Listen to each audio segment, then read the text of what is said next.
हरे गोविंद गोपाला भजो गिरिधर गोविंद गोपाला भजो मुरली मनोहर नंद लाला भजो मुरली मनोहर नंद लाला भजो गिरिधर गोविंद गोपाला भजो गिरिधर गोविंद गोपाला भजो मुरली मनोहर नंद लाला भजो मुरली मनोहर नंद लाला भजो गिरिधर गोविंद गोपाला भजो गिरिधर गोविंद गोपाला बोलिए वृंदावन बिहारी लाल की जय। जय जय श्री राधे, जय जय श्री राधे। सभी भक्तों से निवेदन, बहुत एकाग्रचित्त होकर सत्संग के प्रत्येक शब्द को पूरी गहराई के साथ हृदयंगम करने का पूरा प्रयत्न कीजिएगा। ये गीता मन बुद्धि से, रोज कहता हूं, नहीं समझ सकते। इसे हृदय को पात्र बनाइए।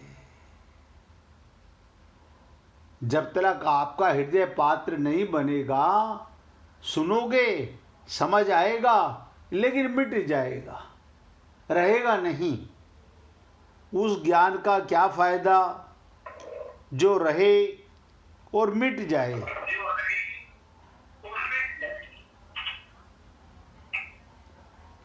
अशोक जी अपने मोबाइल की आवाज बंद कर लीजिए भैया।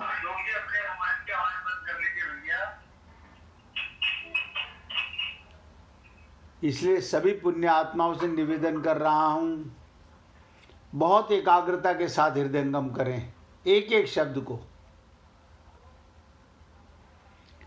हमने कहा, जब गीता के 14 श्लोकों तक आपके साथ चर्चा हुई,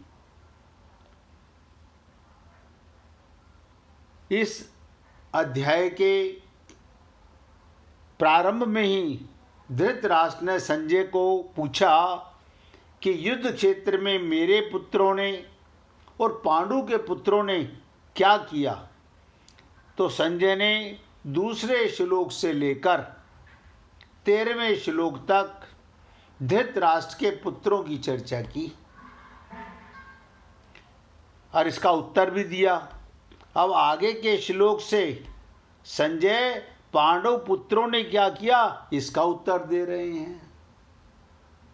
कल तक मैं आपके साथ 14 श्लोकों की चर्चा कर चुका था और रोज निवेदन करता हूं, आज फिर बोल रहा हूं, किसी भी भक्त को कहीं भी कुछ समझ आने में या मन में कोई प्रश्न हो तो हे पुण्य आत्माओं, खुल के पूछो। आप बहुत बहुमूल्य समय अपना देते हैं, उससे भी ज़्यादा बहुमूल्य आपको लाभ मिलना चाहिए।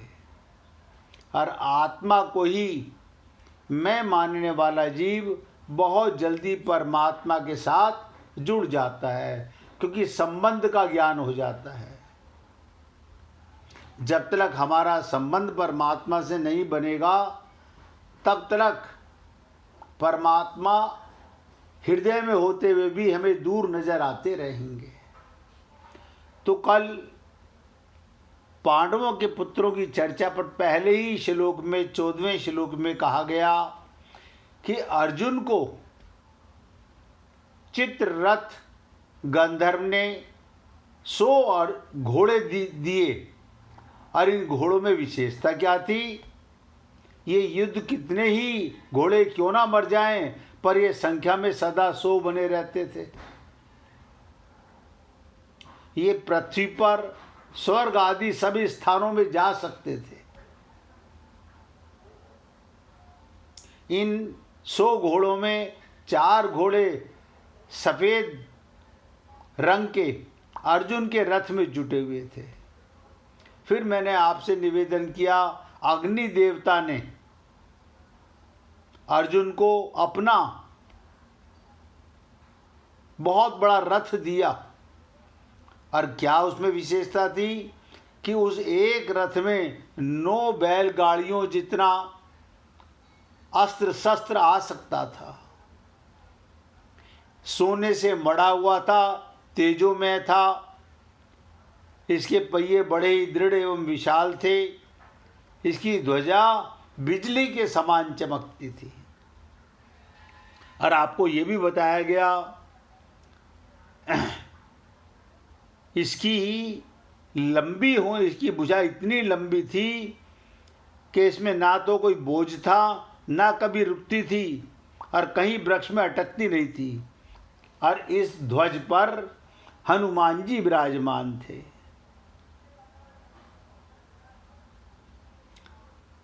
और कहने का तात्पर्य, उस सुंदर और तेजोमय रथ पर साक्षात भगवान श्री कृष्ण उनके प्यारे भक्त अर्जुन के विराजमान होने से उस रथ की शोभा और भी बढ़ जाती है। ये सब बातें कल आपके साथ की गई सिर्फ इसलिए कि आप हम लोग ये समझ सकें, एक एक शब्द को हृदयंगम करेंगे तो आप देखोगे गीता इतनी सरल हो जाएगी, क्योंकि आत्मा श्रोता बनेगी तो परमात्मा का प्रेम, परमात्मा की वाणी सरलता से भाव आने लगेगा। कोई कठिन नहीं है।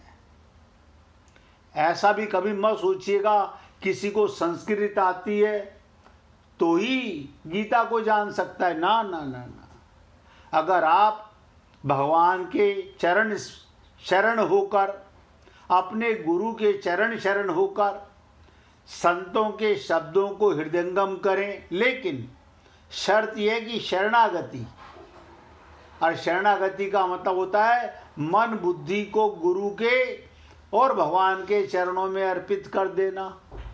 जब मन बुद्धि रहा ही नहीं मेरे पास, मैंने अर्पित कर दिया, तो कहाँ सुन रहा हूं? हृदय को पात्र बना रहा हूं।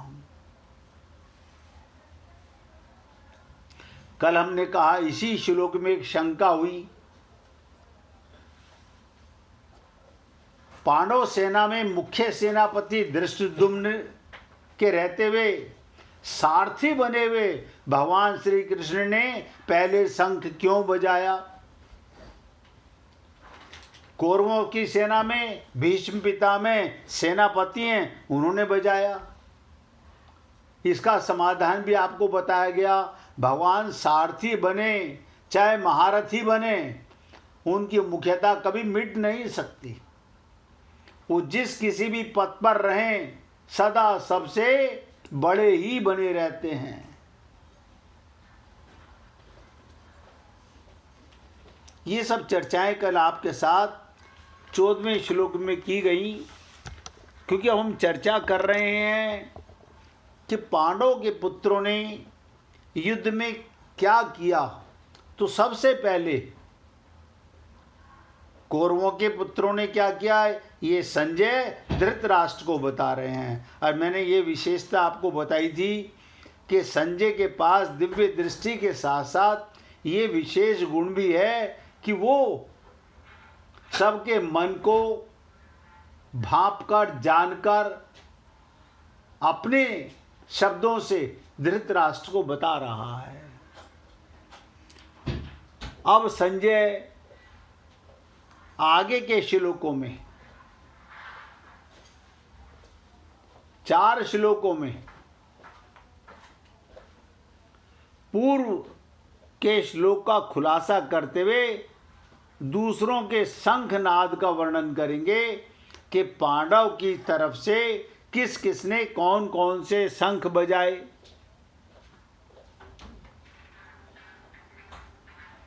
पांचजन्यम ऋषि ऋषिकेशा, क्या मतलब? 5 जन्य नामक अंतर्यामी भगवान श्री कृष्ण ने बजाया। भगवान श्री कृष्ण ने 5 जन्य, सबके अंतर्यामी अर्थात सबके भीतर की बात जानने वाले, एक एक शब्द पे ध्यान देना, सबके अंतर्यामी यानी अंदर बैठा हुआ है भगवान हमारे। और मैंने कई बार आप लोगों से निवेदन किया है, आप भूले ना हो तो, कि भगवान का वीडियो कैमरा 24 घंटे खुला हुआ है। और कहां पर रहता है? आपके अंदर। हम भूल जाते हैं। कितनी बार संत महात्माओं से सुना कि जानत है प्रभु सबके मन की। अब बताओ, पति पत्नी एक दूसरे के मन को नहीं जानते, पिता पुत्र एक दूसरे के मन को नहीं जानते, और भगवान सबके मन को जानते हैं, क्योंकि हृदय में विराजमान है। एक डाल पर 2 पक्षी बालक और पालक बनकर बैठे हुए हैं।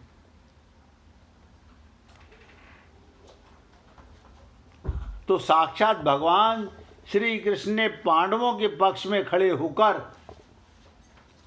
5 जन्य नाम का शंख बजाया। भगवान ने पंचजन्य नामक शंख रूपधारी, ध्यान दीजिएगा, दैत्य को मारकर, शंख रूपधारी एक राक्षस था जिसका रूप ही शंख की तरह था, उसको मारकर शंख रूप से ग्रहण किया था। इसलिए इस शंख नाम भी 5 जन्य हो गया। अब दूसरा सुनिएगा, ये तो मैंने आपको बता दिया भगवान श्री कृष्ण के पास ये शंख कहाँ से आया? दैत्य को मारने से। दूसरा, देवदत्तम धनंजय, राजसु यज्ञ के समय, जिस समय राजसु यज्ञ किया गया, अर्जुन ने बहुत से राजाओं को जीतकर बहुत धन इकट्ठा किया। जिस समय युधिष्ठिर ने, जब इनका बंटवारा हो गया द्यूत क्रीड़ा से पहले और राजसु यज्ञ किया, अर्जुन ने बहुत से राजाओं को मारकर उस शंख रूप से धन इकट्ठा किया। इस कारण अर्जुन का नाम धनंजय बना। अर्जुन को धनंजय क्यों कहते हैं? उसने राजसु यज्ञ में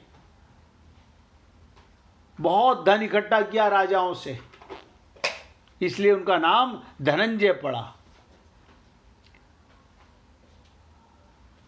और निवातकवादी दैत्यों के साथ युद्ध करते हुए इंद्र ने अर्जुन को देवदत्त नामक शंख दिया। देखिए कमाल की चीज, ये इंद्र का दिया हुआ शंख है देवदत्तम। तो इस शंख की ध्वनि बड़े जोर से होती थी।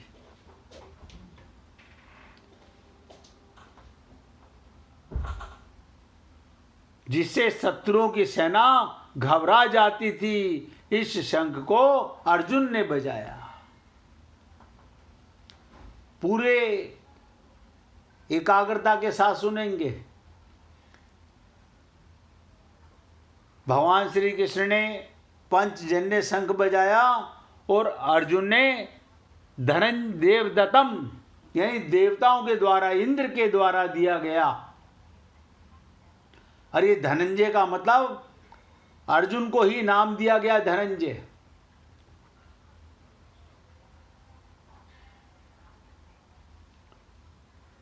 और ये शंख इतनी आवाज करता था कि शत्रुओं की सेना घबरा जाती थी। फिर आया पौंड्रम धम्यो महासंख्ये भीमकर्मा ब्रकोदरा हिडम्बासुर बकासुर जटासुर आदि असुरों और कीचक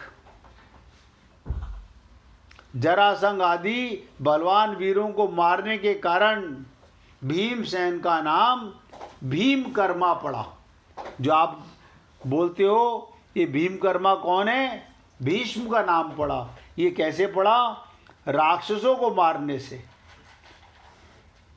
देखिएगा, हिडिंबासुर को मारा, बकासुर को मारा, जटासुर को मारा, कीचक को मारा, जरासंध को मारा। इसलिए भीमसेन का नाम भीमकर्मा पड़ा। उनके पेट में जठाग्नि के सिवाय ब्रक नाम की एक विशेष अग्नि थी। आप लोगों ने बहुत सुना होगा कि भीम खाना बहुत खाते थे। जठाग्नि तो आपके और हमारे सबके पेट में होती है, लेकिन भीम के पेट के अंदर जठाग्नि के सिवाय ब्रिक नाम की एक विशेष अग्नि थी, जिससे बहुत अधिक भोजन पचता था।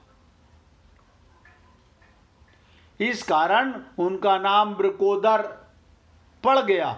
ऐसे भीमकर्मा ब्रकोदर भीमसेन ने बहुत बड़े आकार वाला पौंड्रिक नामक शंख बजाया। तो 15वें श्लोक में केवल इन 3 का नाम आया। भगवान श्री कृष्ण ने पंचजन्य शंख बजाया, अर्जुन ने देवदत्तम नाम का शंख बजाया जो इनको इंद्र से मिला था, और भीम ने पौंड्रम नाम का शब्द उच्चारण किया शंख से। अब 16वें श्लोक में ध्यान से सुनिएगा। श्लोक बहुत छोटे छोटे हैं, लेकिन आपको ये पता होना चाहिए कि पंचजन्य शंख कैसे मिला भगवान को, और देवदत्तम अर्जुन को कैसे मिला। ये सब ज्ञान होना चाहिए, जिससे आपको आगे समझने में बहुत आसानी होगी।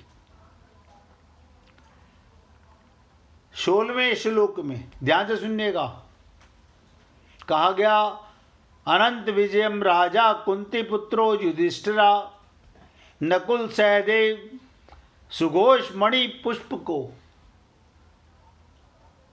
कुंती पुत्र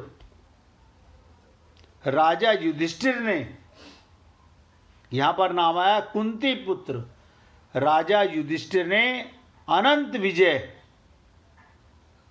नामक शंख बजाया। नकुल और सहदेव ने सुघोष मणि पुष्प को नामक शंख बजाया। तो पहले श्लोक में 3 का नाम आया, और अब यहां पर बाकी युधिष्ठिर का और 2 भाई नकुल और सहदेव,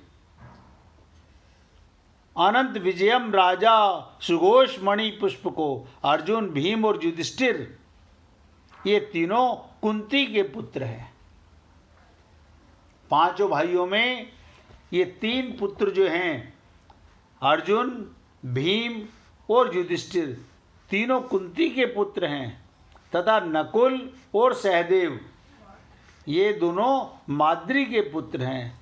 ये विभाग दिखाने के लिए यहाँ युधिष्ठिर के लिए कुंती पुत्र विशेषण दिया गया। युधिष्ठिर को राजा कहने का तात्पर्य कि युधिष्ठिर जी वनवास से पहले अपने आधे राज्य के इंद्रप्रस्थ के राजा थे। जहाँ आप और हम लोग दिल्ली में रहते हैं, इसी का नाम इंद्रप्रस्थ था पहले। और नियम के अनुसार 12 वर्ष वनवास और 1 वर्ष के अज्ञातवास के बाद वे राजा होने भी चाहिए थे। तो राजा विशेषण देकर संजय ये भी संकेत करना चाहता है, आगे चलकर धर्मराज युधिष्ठिर ही संपूर्ण पृथ्वी मंडल के राजा होंगे। देखिएगा, यानी उसके पास दिव्य दृष्टि के साथ साथ दिव्य ज्ञान भी था। ये सब बात संजय धृतराष्ट्र को बता रहे हैं। इसके उपरांत ये 2 श्लोक हो गए, लेकिन हम कितनी गहराई से एकाग्रता से सुन पाते हैं।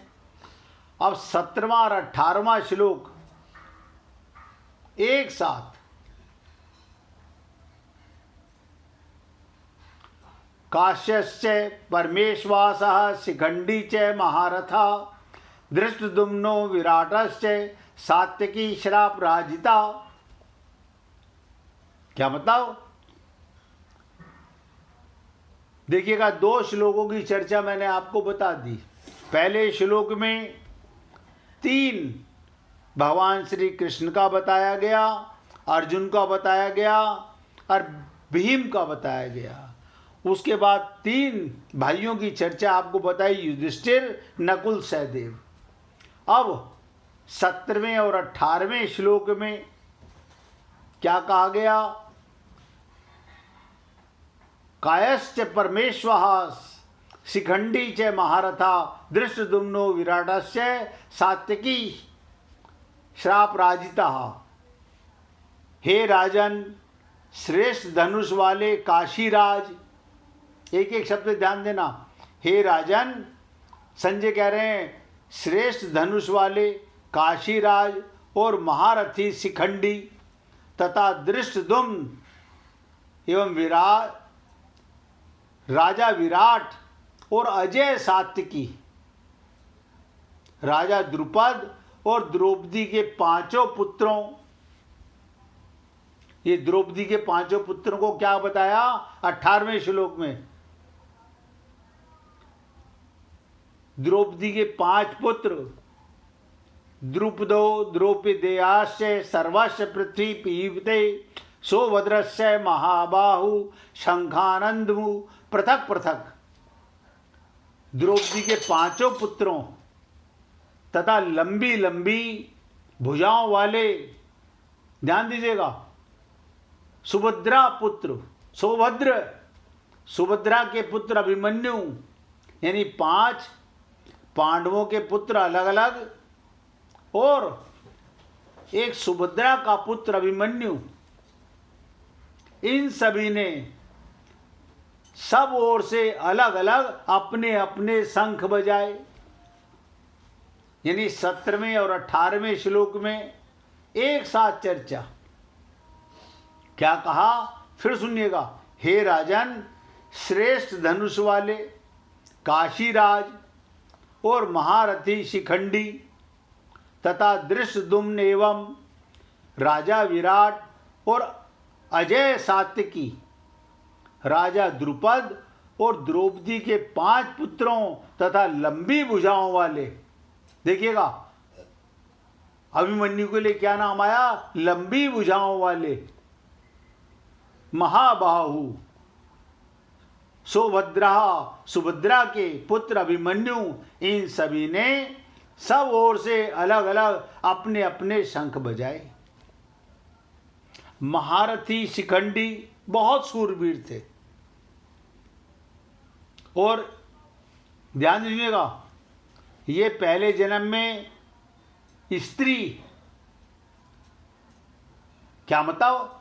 काशी राज की कन्या अंबा जिनका नाम था, 3 कन्याओं को लेकर के आए थे भीष्म पितामह जीत करके काशी राज के यहाँ स्वयंवर से। वो पहले मैं आपको बता चुका। तो ये शिखंडी ही अंबा थे।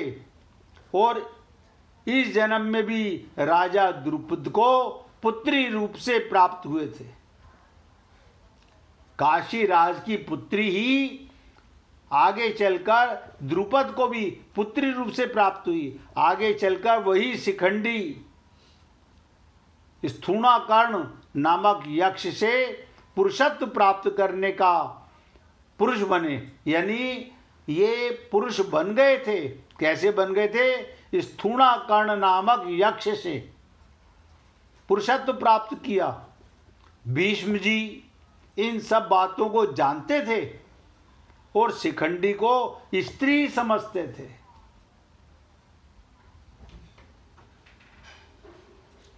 इस कारण वे इस पर बाण नहीं चलाते थे।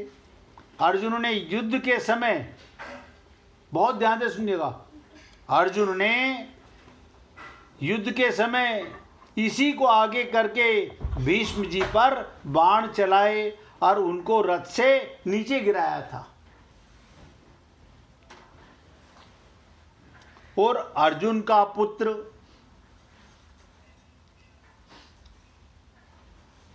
अभिमन्यु बहुत शूरवीर था।